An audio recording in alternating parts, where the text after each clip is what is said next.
Typically, small businesses are focused on getting through the year and finding a way to get everybody paid. They don't always have the luxury to be able to think a few years ahead. That, in some way, makes it very good for them when we have times in the economy that are stressed, like now, because they're very good at surviving.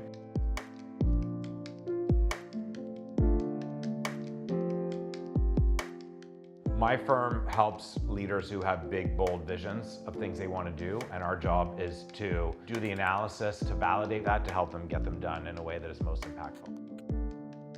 A lot of small businesses are founded by people who have a passion about the product or service that they're delivering. The challenge is they get very proud of the way they do it, and it's hard for them to be objective about what the customers like and don't like.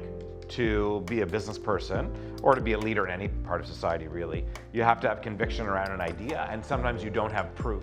The challenge is to know how far you should go and then what type of proof you have. There's a whole lot of confirmation bias. When you get something like a Google review, you're typically getting it from somebody who has used you. You're not necessarily getting a representative sample. You have to be ready to take the feedback that others give you and act on it. All roads lead to the leader, but you have to be humble enough to know you're gonna miss something if you don't talk to the people you trust. You should work to be as efficient as you can in the way you deliver your product or service. Day to day, you should always be testing what the market can bear for your service. Too many companies just move their price in lockstep with their cost.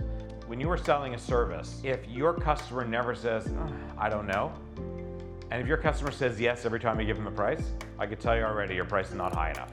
You only know that you're at the ceiling when you hit it. My favorite analysis to use is the newsboy model. If you buy the paper for $0.25 and you're the newsboy who sits on the corner, if you buy it for $0.25 and sell it for $1, then it means that every one that you don't sell that you could have sold, you lost 75 cents. But every one that you buy that you didn't sell cost you $0.25.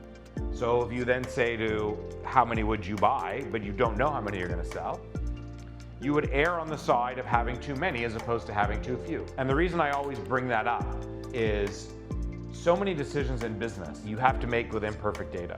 But you have to think about what is the cost of making the wrong decision in either way.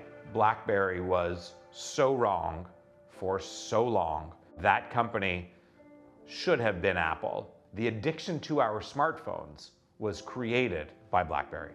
Apple was way later. BlackBerry missed the boat on the user interface. What I observed was a culture of arrogance, and the culture of arrogance was bred from success. I have this saying up on the wall. It's a line from the Rudyard Kipling poem, If.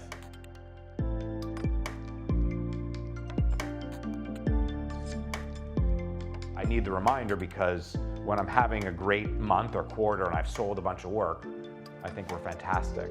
And then the next quarter happens and we're down. Being in business humbles you. You don't survive a long time if you don't have some humility.